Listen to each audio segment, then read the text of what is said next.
We started our series right off the bat, deep end of the ocean last week. Anybody been thinking about your relationship with God and God in matter, tithing, making that co-creation? Watch the service if you missed it. Watch the service. Because today we're going to talk about giving and receiving. Last week was about God with us, in us, cooperating as our co-creator. Now we're going to talk about us for just a minute, a little human stuff. So I wanted to start with just some biblical concepts that we were all raised with, whether you believe it or not. Okay, so just know you've got it in you. So what I'm going to share with you was something I learned from Dr. Rocco Errico, who was an Aramaic scholar. He studied with George Lambza. Lambza translated the original Peshitta text into English, so he went back to the original text and bypassed all the other translations. So he had a real deep understanding, and Lambza was actually born in Iran at the turn of the century, so he knows the style and the people that Jesus would have been talking to and the world they lived in. So here we go. You ready? I know you have always heard that it is good to give and receive. But you've also heard how you give and how you receive are the same. So I wanted to ask a couple of participants. So Cheryl's going to stand with me for a moment. So in the day and time, in ancient times, I would be walking through a market and I would be buying. And so when I buy, I'm buying something that's measured by the length of the arm, which is biblical. Says measure by the length of the arm. So I would take I'm not buying, I'm selling. I'm selling right now. I'm selling. So I would take my partner, my servant, my girl, and somebody's buying from me, and I would say, okay, hold your arm up. Okay, you can have that much product, the length of her arm. Now, if I'm buying, Kristen, I'm going to take my other precious servant with me. Here, hold up your other arm. And I'm going to buy by her length of the arm. Now come right next to each other. Yeah. Do you see the difference? Yeah. So when Jesus said, as you give, you shall receive, they knew they did this. They knew they did this all the time. And so I'm walking around buying with Kristen, and they're going to negotiate with me, the shopkeeper. They're going to say, well, she's pretty big. She's got a long arm. And I'm going to go, oh, no, you've got your smallest servant back there. And we will haggle, right? And there would come to something, but do you see? If you're not paying attention. So thank you, ladies. Good visual? Yeah. Okay. So here's the deal. That was back then, wasn't it? But don't you do the same thing now? Don't you want the bargains? Don't you want if you're the one buying, don't you want the better deal? We want the deal for us, but do we want to give the deal to someone else? Don't we hold back a little bit, some of us? Some of us will hold back and measure how we give to someone else, but yet we expect them to give all to us. And that's across the board, and it's ingrained within us. But the law is, as you give, so you shall receive. So if you're giving with Cheryl's little arm, you are not going to receive with Kristen's. It's just not going to happen. And you're going to get mad, but you're going to want Kristen's arm. It does. Thank you, Bonnie. I got one person. How we stand in this world reflects how we share our light. And you can do this lopsided all the time. It will just continue to come back to you lopsided. And when we look at why do we want a deal and not want our brothers to have a deal? Why do we want this and not want to give in like kind? You see? Giving and receiving. So, Spirit said this, all of us will say, I now call forth and receive all of the good the universe has for me. You'll say that, won't you? I say it. But do you say, I now freely give all of the good the universe flows through me? Do you say that? And universe says, hey, I need you to go over and talk to that person. Universe, did you see my schedule? I do not have time. Universe says, hey, can you help that person out? Universe, you know I don't do that anymore. I gave up that. How often? A lot. You don't even know when you're doing it. You don't even know you're doing it because we are in such control of our minds and such control of our energies. To give freely, if we're going to receive all the universe has for us, we need to be willing to let all that we flows through us, the universe, move it through us. Take us to those situations we don't understand. Let us flow through ways we don't understand. Be a channel of God's love in ways we don't understand. And because it's coming to us in ways we don't understand. Do you see? That is being in the flow of giving and receiving, totally working with the universal laws. Okay? Now, there's another measurement that I want to talk to you about that you've also heard. May you receive pressed down and running over. Have you heard that one? Okay, what would have happened is this. This is biblical, New and Old Testament. What would have happened is this, according to Dr. Erico. You're buying in the market, right? And you're buying a grain or something that actually goes into a container. If the person likes you, if they like you, they'll push it down, they'll mound it up, and then you pour it in your little skirt or your little whatever you're carrying to measure, to carry this home with you, your apron. If they don't like you, you get a scant measurement.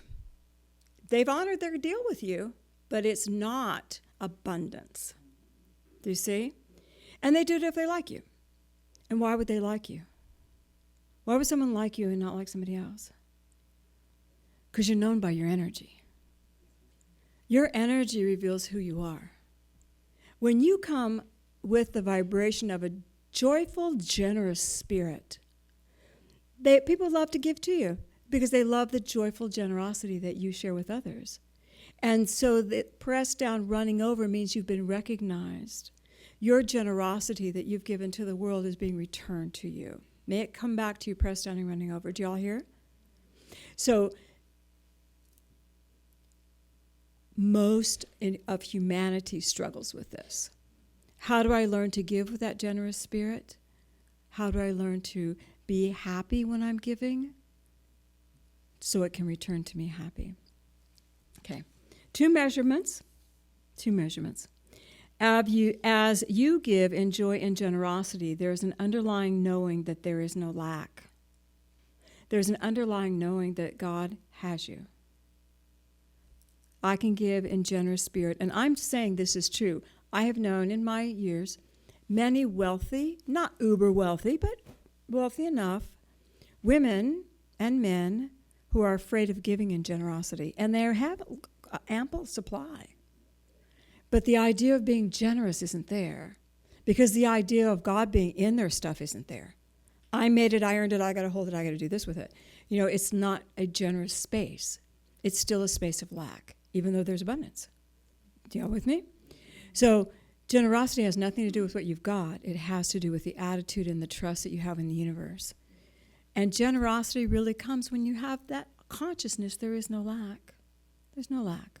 Everything will come to me that I need. There is no lack. I'm in the flow. Everybody with me so far? You will feel God's love supplies your needs.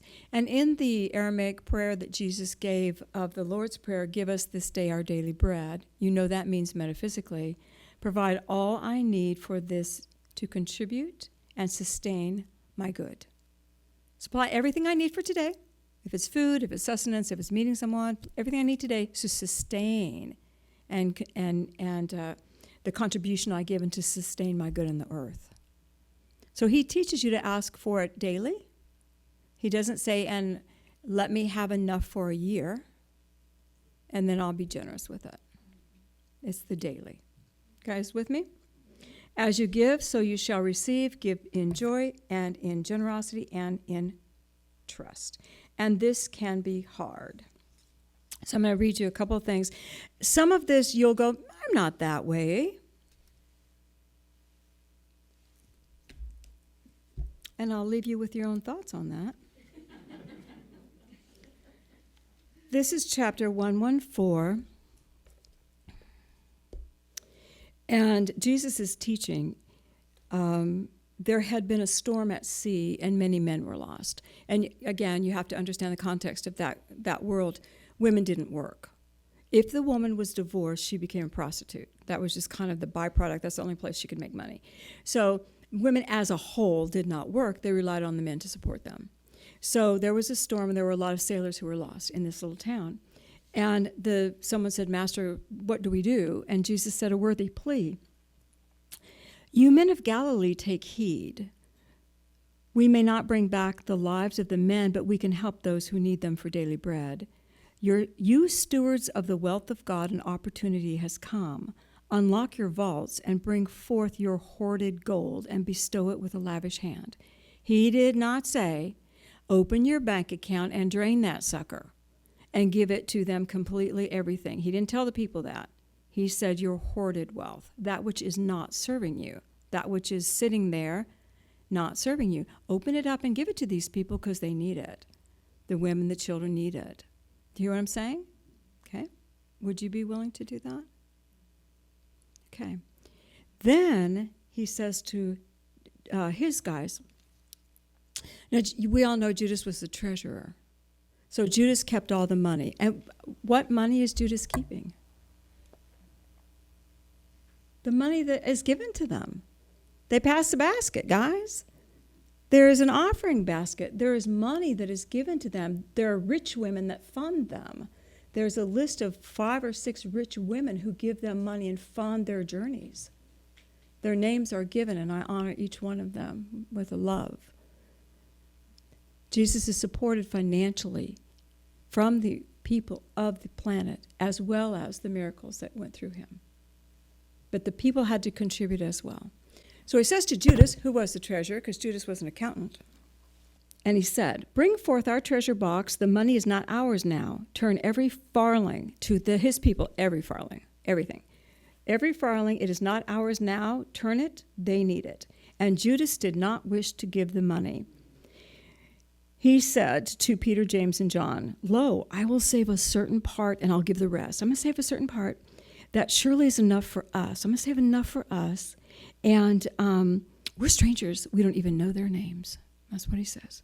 And Peter said, Judas, man, how dare you think to trifle with the strength of right? The Lord has spoken. This wealth does not belong to us in the face of this distress. Refusing to give it is to steal. You need not fear, we will not come to want. And then Judas opened the treasure box and gave all that was there.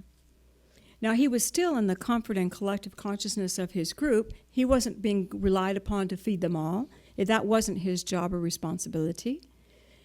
Judas represents our ego.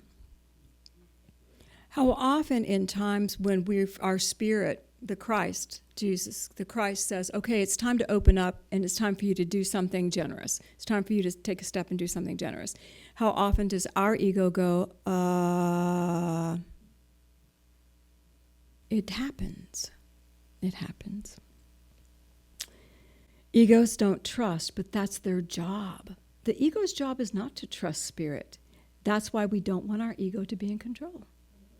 The ego's job is to gather data and bring it back so you can make a decision, so you can make a decision. So your Christ, your higher self, so your mind can make a decision. The ego is not designed to be in control. So I'll give you an example that I think will help you understand. There was parables. When you know it's me anyway. A long time ago when I was young.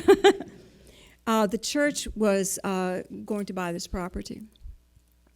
And one of our members, who was well off, financially stable, well off, no problems, said, I've got a great thing. I want to talk to the congregation. I want to get them all on board. And let's do a funding where they commit to pay $1,000 over a year period for the building fund. Extra contribution, special fund, and see if they will do that. It'll be so much a month for whatever, and then we can take it to the bank, and they'll know the money's coming in. It was a small group of people. And he gave the best talk. And he goes, we're young. We can make this money again. This is nothing. Let's do it. Blah, blah, blah. The congregation got so excited. And they started signing up. Of course I'm in on that. I'll do that. I can make that check. I can do that. And then he came to me, that minister, and said, I have to let you know that my family cannot participate because my accountant told me I cannot. And I was shocked. not because they weren't participating, but because of what he'd said to the people. He had led the people on a path that he wasn't going down. And I immediately went, oh no. I felt out of integrity. I felt, oh no. But it hurt my heart. You know what God told me? Everybody that participated is perfect. They wanted to rise up and did not know how. And even though he couldn't, he gave them a way. So let it go and receive the joy with which they are giving. Nobody knew this story, and I've never told this story. Nobody, it's been almost 30 years. Nobody knew but me and Patrick. I don't know what they would have felt, but I know what they did feel. They felt the joyous generosity of giving. So, one more story I want to share with you about giving and receiving. I hope you're feeling yourself. I hope you're feeling that there are times when you edit you. There are times when that ego takes over. There are times when you literally pull yourself out of the flow of abundance with these thoughts that you have. Literally pull yourself out. Universe, remember my list. Universe knows your list. You don't have to remind God about anything. Universe knows everything you're doing. And I've learned over time, if I'm asked to do something, everything that's pressing upon me will be done at the right and perfect time. And the window will open. I'll have a cancellation. It's like, oh, I got a cancellation. God, yeah, that's because you got to do that. We moved it, remember? And everything, deadlines are always met because God's got the schedule. Okay, so this is a beautiful story that I love.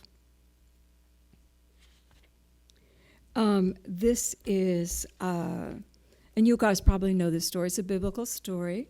In the Aquarian, it's in chapter 159. There is a feast being held. It's Jesus' time in Jerusalem, last week in Jerusalem. Ruth and Martha served, and they're at one of their friends' house. And as the guests reclined, Mary took a cruse of rich perfume and poured it out on Jesus' head and feet. So this is Mary taking rich perfume, very expensive perfume, and putting it on his head and feet. And that is a custom in that country to do to honor people. You anoint them with the perfumes. She knelt, and with her hair she wiped his feet. The odor of the rich perfume filled all the room, and Judas, looking for always at the selfish side, said, "For shame, why do you waste that costly perfume thus? We might have sold it for 300 pence and had money to supply our wants, and feed the poor." Judas was the treasurer and had all the money. And then he said, Judas got the other people going. And the other disciples said to her, "Why, Mary, what a profligate you are. You should not throw away such wealth." Ego stands in opposition to your guidance and then gets all your other thoughts to follow suit. And now we have this whole band of justification why you should not do it. Why you should not do it. You understand? Whose money was it that bought the perfume? No, it was Mary's money. Mary is a wealthy woman. It is her money. She bought the perfume, but she is a part of their group. And they think they can now control her. They think they can control her because she's a part of their group. And she has money. It was her perfume. She was anointing him with her perfume. Jesus said, "Leave her alone. You don't know what you say. The poor are with you always. At any time you could minister to them. But I will not be with you long. Mary knows the sadness of the coming days, and she has anointed me for my burial." And he says, the gospel of the Christ will everywhere be preached, and he who tells the story of the Christ will tell about this day and what was done by Mary as a sweet memorial. This will be done as a sweet memorial to her wherever men abide. So he is setting it up as a moment that should be repeated. This is Wednesday night. Thursday night, they will have the Passover. He will be arrested in the early morning hours, and then he'll be killed. He won't be there Friday night. Do you think if they knew that he was going to be gone, they would have, what do you think they would have done? Wouldn't they have done everything they could? Wouldn't they be looking for stuff to give him? Wouldn't they be trying to have the last minutes with him if they truly understood that he's not going to be around in 2 days? He will be killed. Their hearts, the Christ in them, would have triumphed over the mental thoughts. The Christ in them would have stood forward. And I think that's probably why Jesus wanted this story to be told, because she knew. She knew, and she stepped forward, and she acted on it. And she acted within their culture, their custom. That was honoring him. What would we give to honor the God in us? What would we do if we really understood the value of the Christ within us and how it helps the world and how we can be a channel of that love as well? Would we be arguing with ourselves about something silly? Several people have come up to me, and I didn't know this was a thing, but it's a thing now. Don't you want to leave Hazel a legacy? Hazel's my 4-year-old granddaughter. Don't you want to leave her a legacy? You need to be saving money so you can leave her a legacy. It's like, I never thought about leaving Hazel a legacy. And I asked God about it, and it's like, girl, you be the legacy. You be the legacy now in your life. You be the light. Everything that we do, if we share our light with the world, it helps everybody in our DNA strand. If we share love in the world, it helps everybody that even prays or thinks those thoughts, those activities. It helps us all lift. One person who loves helps the whole consciousness love. But the idea of saving for the future child is the same as the hoarding for not today. It sounds harsh when I say that, but it's the same consciousness of not living today in a generous and joyful spirit because you're doing something because God does not have tomorrow taken care of. God doesn't have tomorrow taken care of. And you guys know me. You know me.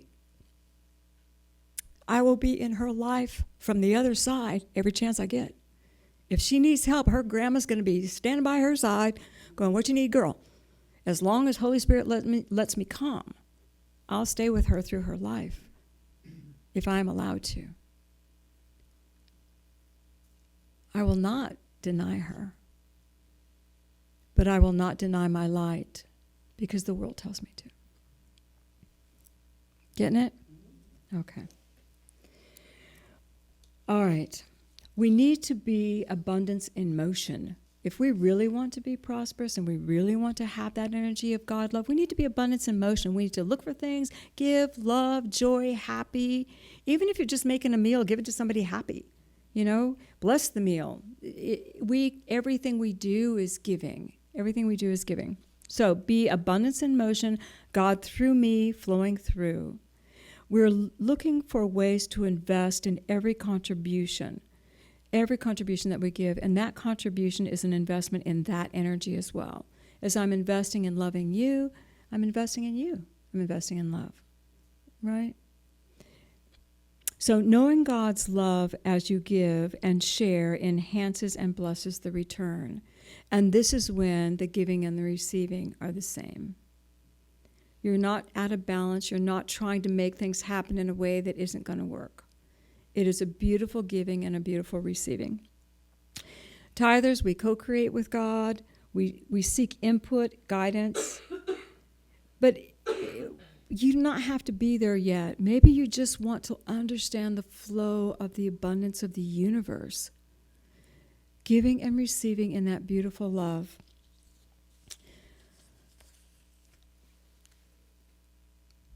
I know the value of responding to spirit. Guys, I know the value. When you get that go do something, go. Because you're being asked to give something. And you're giving something and it doesn't matter and you do not look for the return. You do not look for the return. You understand? The Spirit was reminding me, I've written several letters over the years to people, thanking them for stuff. And they reminded me, as I was prepping this, Cindy, did you ever get a response? And I went, I don't remember getting a response. I said, that's right. You don't remember because it wasn't important. It was important that you sent the letter for them to receive. It was important that they felt that love that I asked you to give them. It's like, okay, good. But do you think I got a return? Yes. As I gave, something came back to me. It might not be from that source, but it's from Spirit. We will always receive what we give. It always returns. That is the law. How are you feeling about your egos right now? A lot of times, especially in the olden days when I used to teach this stuff, people would say, oh gosh, is God going to ask me to give up everything, sell my house, and become poverty? No. No. And those of you that have given every single thing that you own to God, you know what God does? You know what God does. He hands it right back to you. God, take it all, I'm done, take it all. God goes, okay, I got it, baby, here you go. I'm going to give it right back to you. Now do something with it. It's ours. We created it, it's ours. So giving and receiving should not be a state of fear. It should be awesome abundance. You ready to anchor in? All right, let's put our feet on the floor. And let's just breathe. First of all, I want to thank Jesus Christ for showing us that beautiful path of love that passes understanding. And I want you to allow your focus to go to your heart and just begin to feel your divine Christed nature, your perfect child of God energy in your heart.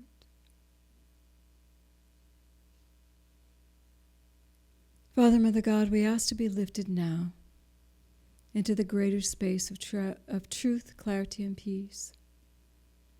And just feel us being lifted up.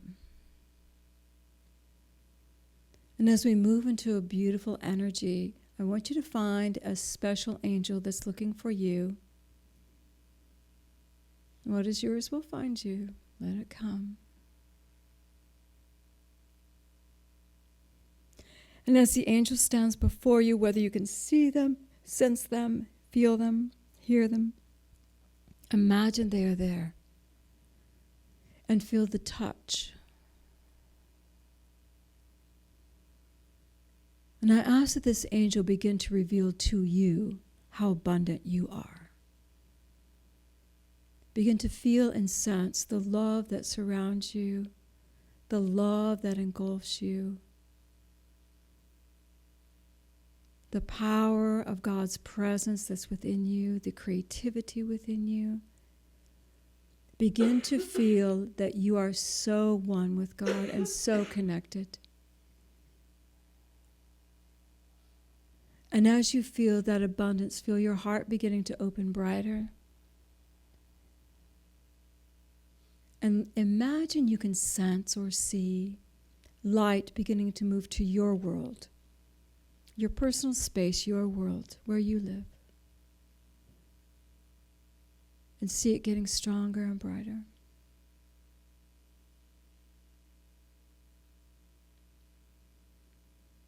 Now as you stand and you yourself from your heart bless this world of yours, I bless this world that I have created, and I am open to receive a greater blessing from Father, Mother God.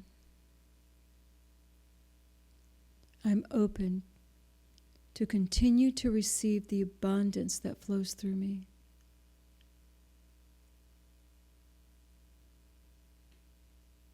Feel the expansion, the light. And if you're willing, just stay in your heart. Say, I now call forth the love and the abundance and all of the good the universe has for me. I receive it now.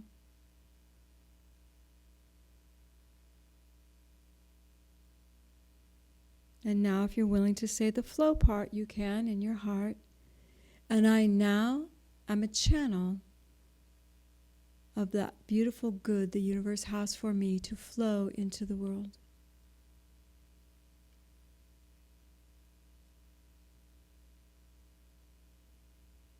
Just breathe and feel your beautiful angel bringing you back into this moment in time, back into your chair.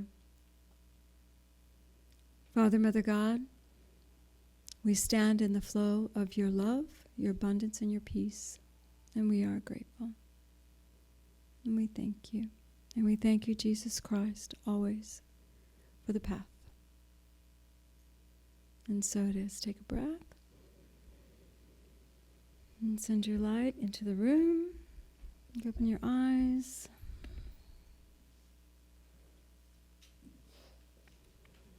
You know, whatever you experienced was perfect for you. If you simply looked at your own abundance, that is amazing. Just to know what's inside you. So this week, you know what your homework is? Oh, go shine your light. Say, I will. Yay, God.